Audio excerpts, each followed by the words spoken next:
Luis Alberto Iglesias, ¿qué tal? Muy buenos días, ¿cómo estás? Muy bien, Manuel, ¿qué tal? Bueno, pues estamos en esta sección La defensa de tu trinchera, donde hablamos de cultura financiera, donde aprendemos no solo a ahorrar, sino también a invertir. Qué importante es esto de tener conocimientos, información. Y hoy vamos a hablar, si no me equivoco, Luis Alberto, de planes de pensiones. Sí, porque el Expansión, el lunes 1 de julio de este año, llevaba la siguiente noticia firmada por un periodista, que firma como E. del Pozo. Pues por ser Eduardo, Emilio, no lo sé. Si no soy desde aquí, pues perdona porque no se me sepa tu nombre de pila. Decías, señor periodista, que la CaixaBank y BBVA se reparten las pensiones de los empleados del IBEX, así titulaba. Y la entradilla decía: las gestoras de los dos bancos, BBVA y CaixaBank, administran 16 de los 25 planes de pensiones que las cotizadas del índice madrileño, es decir, las empresas que están cotizando, de las cuales se compran acciones dentro de ese IBEX 35, tienen para complementar las futuras jubilaciones públicas de sus plantillas. Continuaba la noticia, dice: Vidacaixa, filial de CaixaBank, administra el ahorro de 10 sociedades. Acciona, ACS, Ferrovial, SACIR y Colonial son las últimas incorporaciones. Las 5 de ellas se han integrado en el plan de pensiones simplificado de los empleados de la construcción, que inició su andadura el año pasado y suma, atención aquí, 303.320 partícipes, que son personas que ahorran en esos planes de pensiones, ¿vale? Y un patrimonio, un montante de activos que gestiona, de dinero junto, que está cercano a los 9 millones de euros. Casi nada. Bueno, dice, para no enturbiar este estreno con posibles pérdidas en su rentabilidad, ahora bien, lo bueno, el plan de la construcción invierte su patrimonio, ojo, esto es para la jubilación a largo plazo, a 30 años vista, en activos muy conservadores. Es decir, entre comillas, ya paréntesis, garantizado que no va a dar rentabilidad. Si tú a 30 años me inviertes en letra del tesoro en bonos, te vas a quedar con suerte como estás, pero no vas a ganarle mucho dinero en este tipo de productos. Dice, el buque insignia de Vidacaixa es el plan de pensiones de CaixaBank, el mayor en España, con un patrimonio, atención, de 8.403 millones. Espero que no estén invertidos en estos títulos de ultraconservadores de deuda del Estado. Tiene 52.581 partícipes y 19.447 beneficiarios, es decir, 8.403 millones de euros. Eso es una pasada. Dice, es el producto más visible del sector y el que más detalla su cartera de inversión en un documento público. En esta información, el documento público se apunta a que, atención, el 49% de su cartera, de esos 8.403 millones, está invertido de nuevo en renta fija, el 34% en renta variable, en acciones, y el resto, no dice cuál, es el 17% que queda, en productos alternativos. Entonces, 49% invertido en renta fija. Un producto a 30 años, un plan de pensiones que nos va a acompañar toda nuestra vida laboral. O sea, bueno, vamos a ver, la BBVA, la Caixa, ellos ya gestionan planes de pensiones individuales, los que tú y yo podemos comprar en cualquiera de sus sucursales, o los que nos han vendido al contratar una hipoteca. Yo entiendo que estos planes de empresa lo van a hacer por lo menos igual de bien que estos planes que nos venden, o si no mejor. Para saber cómo de bien lo hacen, basta con ir a leer el artículo del profesor del IES, Pablo Fernández, titulado Rentabilidad de los fondos de pensiones en España 2008-2023, donde el profesor estudia la rentabilidad media de los fondos de pensiones en España en los últimos 15 años, que no es un plazo corto, que fue 2,91%. Es poquísimo. Poquísimo. 2,91% de media. En 15 años. Es quedarte como estás, peor, o incluso por debajo de la inflación. Porque si hemos tenido inflaciones altas, del 10% en algunas etapas, del 3, del 6, ese dinero has perdido dinero, ¿vale? La rentabilidad fue inferior a lo que te hubiera dado indexarte el IBEX 35, que dio un 5,34%. Y, por supuesto, a invertir en el bono español a 15 años, que te hubiera pagado un 3,99%. O sea, esos son los planes de pensiones de estas dos entidades que están gestionando el ahorro de decenas de miles de partícipes en sus planes de pensiones. Es alucinante. La rentabilidad media de alternativas, como invertir en el índice de Eurostoxx 50, las 50 empresas principales de Europa, es del 8,09%. E invertir al otro lado del charco, en el SP500, el 14%. Entonces, ¿por qué BBVA, CaixaBank no hacen un plan de pensiones que imite esto? Es decir, que sea pasivo. No sé qué hacen, pero lo que hacen da, según el profesor Pablo Fernández, un 2,91%, que es perder dinero. Dice el profesor que solo 99 de los fondos de pensiones con 15 años de historia obtuvieron una rentabilidad superior a la que daban los bonos del Estado a 15 años. Y 9 de estos fondos de pensiones tuvieron rentabilidad negativa. En fin, los dos fondos más rentables de España han sido en los últimos 15 años el BBVA Plan Telecomunicación y el naranja, ya indica de qué banco es, indexado al SP500. Es un plan indexado Claro, a la bolsa norteamericana. Que por tanto obtuvo un 13,79% de rentabilidad. Pero ojo, el BBV Plan Telecomunicación, que no dice por su nombre que se está indexando, dio un 14,98%. Muy bien. Pero claro, uno se va a buscar qué tiene dentro y es un falso fondo de gestión activa. Es decir, es un indexado, en su gran mayoría, pero que no se anuncia como tal. Un indexado, en principio, te cobrarían comisiones de indexado, que son bajas. Este plan cobra un 1,5% de comisión de gestión. Claro. Es un falso indexado. Cuidado con eso. El profesor Fernández, en su artículo, nos da una tabla de los fondos con mayor número de partícipes, es decir, en el que más gente ahorra en el año 23. Y tenemos en las 3 posiciones primeras CaixaBank y BBVA. Las mismas entidades. El primero de los fondos, CaixaBank Equilibrio, tiene 362.638 personas trabajadoras cotizando ahí, ahorrando para su jubilación. ¿Cuál es la rentabilidad por medio en 15 años de este plan de pensiones? Un 1,70%. Pero es que el del segundo puesto, CaixaBank Auto, que está el plan se llama CaixaBank Auto, está también metida Bankia de por medio, cuando todavía eran dos entidades diferentes, da una rentabilidad a 15 años del 0,44. Y el BBVA individual del 1,59. O sea, es que en el CaixaBank Auto están invertidas 1.371.571 personas. Entonces, claro, yo cuando leo la noticia que comenté al principio, digo, bueno, yo espero que estos empleados se estén asegurando de que CaixaBank y BBVA les están dando un plan de pensiones mejor que estos que está estudiando el profesor, que son los que nos venden a todos nosotros. Hay que bajar mucho en la tabla del profesor Fernández para ver un plan de pensiones que da un 6,96% de rentabilidad o un 5,43% de rentabilidad.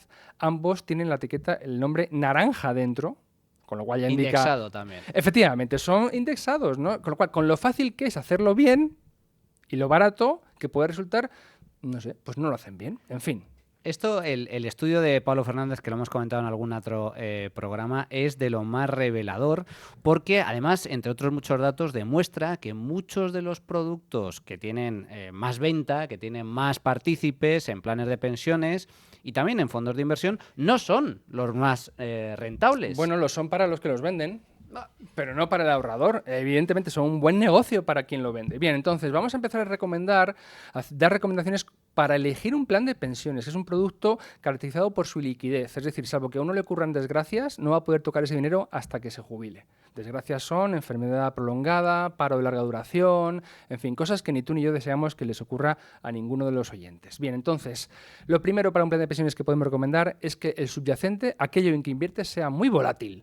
¿Por qué? Porque de ahí va a venir la rentabilidad y uno, invirtiendo en ese plan de pensiones, de nuevo, que no puedo tocar porque es ilíquido a 20 o 30 años, me da igual lo que suba o baje la bolsa porque estoy obligado a mantenerme dentro, con lo cual no puedo apretar el botón rojo, pero de ahí me va a dar la rentabilidad. Algo que no se mueve me va a garantizar una pérdida de poder adquisitivo al cabo de 30 años. Con lo cual, el activo más rentable por estas razones a largo plazo es precisamente la renta variable. Todo lo que no sea un plan de pensiones que tenga no ya de un 100%, que ya los hay, sino lo más cercano, lo máximo posible en renta variable, va a ser apostar a virgencita que me quede como estoy, habiendo incluso, sin tener en cuenta que a 30 años vista la inflación habrá subido un montón, pero yo tengo lo que metí en su día.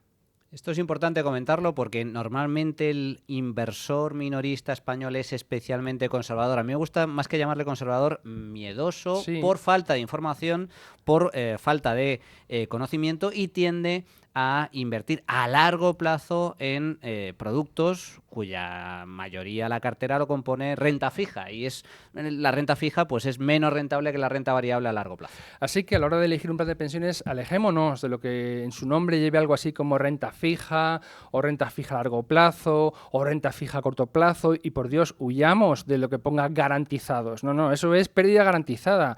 E intentemos acercarnos a un plan cuyo subyacente, cuyo activo sea lo más cercano al 100% renta variable, porque como digo, la liquidez nos va a jugar a nuestro favor, no vamos a poder salirnos, suba o baje lo que eso se mueva.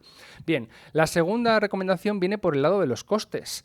Hay que recordar siempre que a la hora de invertir, euro que pagas en gastos y comisiones es euro que sale de la bolsa y deja de trabajar para ti y pasa a apuntarse a la cuenta de la banca, del vendedor, del comercializador, etcétera. Con lo cual, los planes de pensiones más económicos que ya existen en España son planes de pensiones generalmente indexados, pasivos, es decir, que invierten en fondos índices de los que ya hemos hablado en secciones anteriores de la defensa de la trinchera. Entonces, un plan de pensiones indexado que invierta lo máximo posible en renta variable, pues nos puede convenir a costes muy bajos. Y voy a mencionar, por ejemplo, dos. Los amigos de Finicens, que son compañeros de Tu Dinero Nunca Duerme, tienen un plan Finicens atrevido que cobra un 0,4% de comisión de gestión. Indexa a su competidor, tiene uno que se llama Indexa Más Rentabilidad Acciones, que ya te indica que es renta variable a saco, por decirlo así, que cobra un 0,37. Pero MyInvestor, que es otra entidad, también tiene sus propios planes de pensiones indexados, donde tú no tienes por qué sacrificar esa rentabilidad cuando al lado tienes un vecino que te cobra menos dinero y te da la rentabilidad que haga el mercado global de las empresas potentes que todo el mundo conoce. Otra recomendación a la hora de plantearse un plan de pensiones es, ojo, cuando uno lo vaya a rescatar, porque se haya jubilado, vamos a decir, porque no deseamos desgracias a nadie, así que hay que esperar hasta la jubilación, no hay que rescatarlo el mismo año en que uno se jubila. Si se puede, no se debe rescatar. Cuidado hay que esperar, con Hacienda. Claro, porque el palo que te van a pegar te va a dejar tieso, porque tú ese año estarás viniendo de haber cobrado tus últimos sueldos, con lo cual tributarás a tu tipo marginal, que será pues el más alto, porque estás en la cumbre de tu carrera profesional. Con lo cual te van a quitar, porque eso va a ir a tu IRPF. Démonos cuenta de que Hacienda considera estas inversiones como sueldos en diferido. ¿De acuerdo? Entonces conviene tener un colchoncito de emergencia que le dure a uno pues un añito o algo así hasta que ya pueda a lo mejor rescatar ese plan. Ya veremos cómo, si en forma todo de golpe, en forma de capital, como se llama, o en forma de renta diferida, de renta vitalicia, pero bueno, que no sea el mismo año, ¿no?, en que uno se jubila. Los particulares entonces deberían asegurarse de que su plan de pensiones invierte en un subyacente volátil, que les dé rentabilidad, como decimos, acciones, porque su plazo es largo, 10 años o más, o hasta la jubilación, con lo cual nada de rentas fijas o garantizados o nada. Después, mírense por favor todos la oferta económica y rentable de planes de pensiones indexados, que eran nuevos a lo mejor hace 2 o 3 años, pero ya existen, ¿vale? Y son una muy buena opción. Y después, algo que mucha gente no conoce es que es posible traspasar el plan de pensión caro y de ningún modo rentable, o solo rentable para la banca que me lo vende, se puede traspasar a otra opción mucho mejor como las que estamos describiendo. Ojo, describimos lo que hay, luego ya que uno tome la decisión que quiera y vea si le puede convenir a él o no. Pero los criterios para que a nuestro juicio pueda ser una mejor decisión están ahí. Costes, rentabilidad y activo subyacente. Se puede pedir el traspaso y su entidad pasa todo ese dinero al nuevo plan de pensiones, que es más barato, invierte en otras cosas y me da más rentabilidad. Eso para los particulares. La noticia comenzaba hablando de los planes para empleados, estos planes de empleo, planes de empresa. Y aquí lo que yo puedo decir a los empleados es que pidan a sus representantes que les informen sobre en qué está invertido, pero vamos, con pelos y señales, nombre de los fondos, comisiones de cada uno de los fondos, por cada tipo de activo en que invierta ese plan de pensiones, díganme qué fondos están en ese cajón. Es decir, el cajón de acciones y renta variable, qué fondos son los que han metido, sin que nosotros lo sepamos a lo mejor y sin informarnos tampoco demasiado, en este cajón de renta variable. Si el fondo o plan de pensiones colectivo de la empresa invierte en renta fija, ¿qué fondos están dentro de ese cajón de la renta fija y cuánto cuesta cada uno de ellos? Les vaticino que se van a llevar muchas sorpresas. Y luego, por supuesto, que saquen no la rentabilidad en los últimos 6 meses, que es un plazo sobre el que no se deberían tomar decisiones, sino díganme esta combinación de activos, cuánto ha rentado en los últimos 5 años, o mejor, en los últimos 10 años. Analicen esos activos, esos gastos, esa rentabilidad y exijan, si les parece conveniente, que se cambien las cosas. La formación está en Value School, la información está en Value School, en Tu Dinero Nunca Duerme. Ya hay empleados que nos consta que han contactado con los representantes de sus planes de pensiones de empresa y han exigido cambios de acuerdo con esta información que estamos exponiendo. Y cuando se aprueben esos y se negocien esos cambios, se traspasa a una opción mejor de la que se van a beneficiar todos los empleados que estén mes a mes aportando a ese plan de empresa. Información es poder, información es dinero. Es fundamental entender, conocer de primera mano en qué estás invirtiendo y más aún en un plan de pensiones, que es precisamente un plan, un producto de largo plazo pensado para tu jubilación. Y efectivamente en el mercado los planes de pensiones indexados eran algo relativamente novedoso hace muy poquito, pero ahora están al alcance de cualquiera y tienen comisiones más bajas y encima una rentabilidad a largo plazo más alta porque son fondos que están indexados a índices bursátiles de largo recorrido con rentabilidad muy superior a la de la renta fija. Una vez más, información es poder, información es también dinero. Luis Alberto Iglesias, muchísimas gracias. De nada. Hasta la semana que viene. Hasta entonces. La Trinchera de Llamas. Es Radio.